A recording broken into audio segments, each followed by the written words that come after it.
예, 반갑습니다. 오늘은 소일문답 91문에서 93문의 내용을 가지고 성례라는 제목으로 소일문답 강의를 실시하겠습니다. 91문을 먼저 읽겠습니다.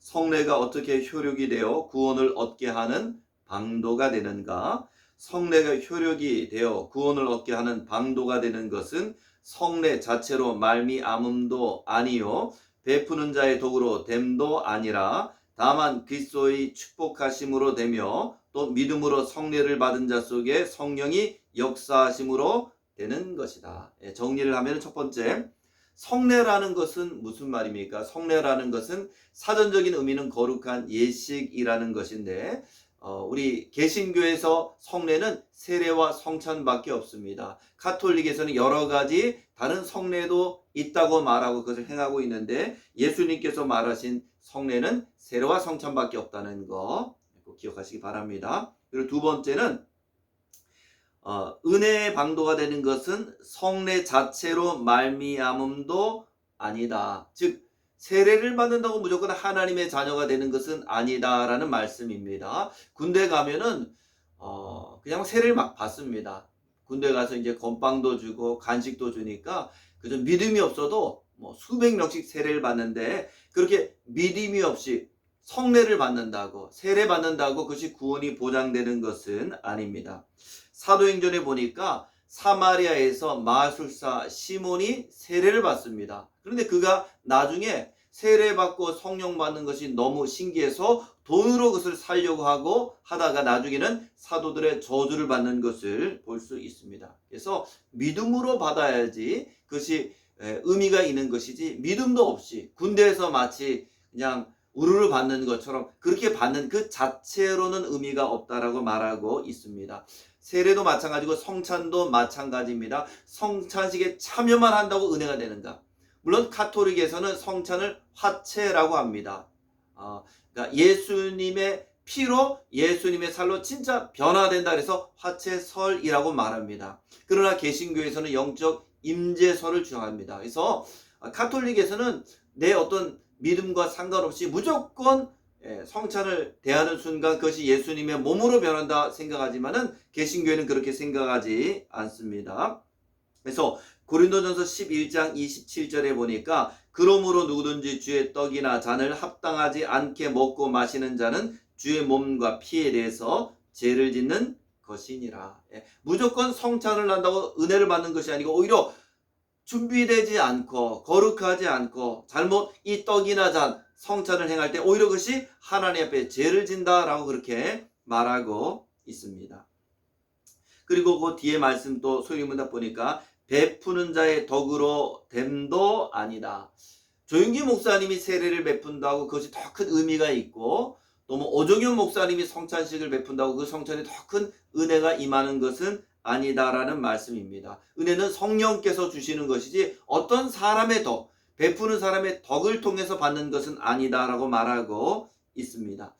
여기서 몇 가지 한가 생각해 볼 것이 있습니다.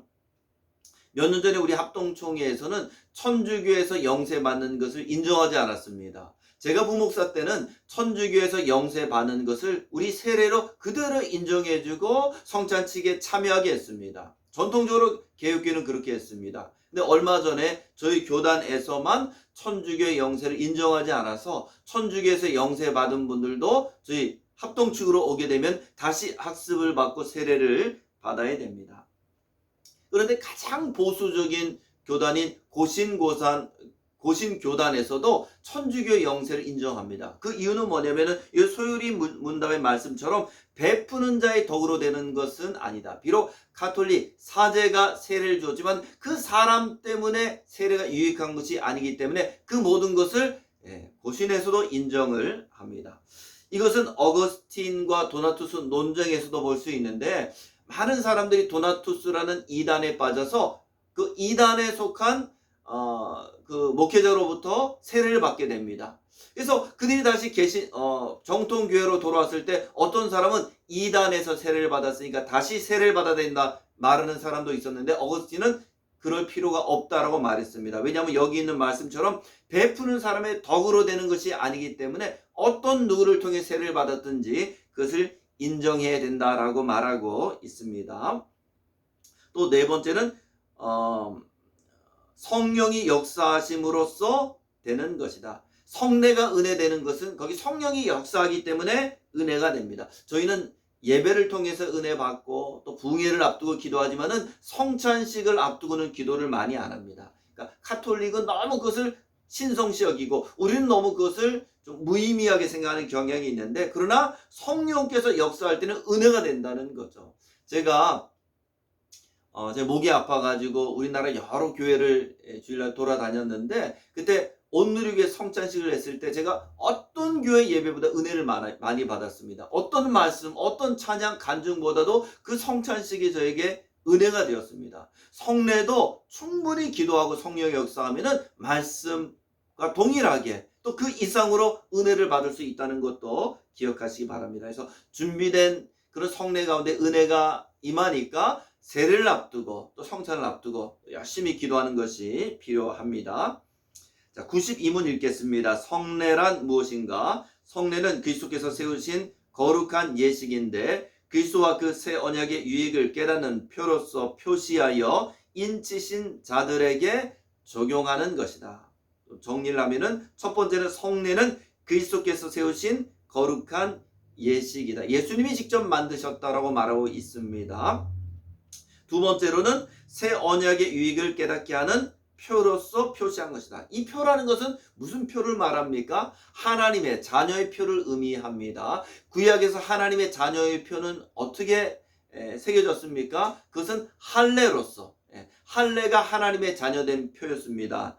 로마서 4장 11절 말씀 보니까 그가 할례의 표를 받은 것은 무할례 시에 믿음으로 된 의를 인친 것이니 이는 무할례자로서 믿는 모든 자의 조상이 되어 그들도 의로 여기심을 얻게 하려 하심이라. 아브라함이 할례 받은 것은 표를 받은 건데 어떤 표냐? 하나님의 자녀가 되는 표다라고 말하고 있습니다. 그럼 우리는 하나님의 자녀가 되기 위해서 할례를 받아야 됩니까? 아닙니다. 그것은 구약의 표였고 예수님께서는 세례를 받음으로 하나님의 자녀가 된다고 그렇게 말씀하고 있습니다. 그래서 세례를 통해서 하나님의 자녀가 되었음을 고백하는 것이고, 성찬을 통해서 예수님의 보혈로 예수님의 피로서 구원 얻은 것을 또다시 고백하고 은혜를 누리게 되는 것입니다. 그래서 세례를 받았다, 하나님의 자녀라고 볼 수 있습니다. 진짜 믿음을 통해 세례받고 성찬에 참여한다면 그것이 하나님의 자녀된 영적인 표라고 볼 수 있습니다.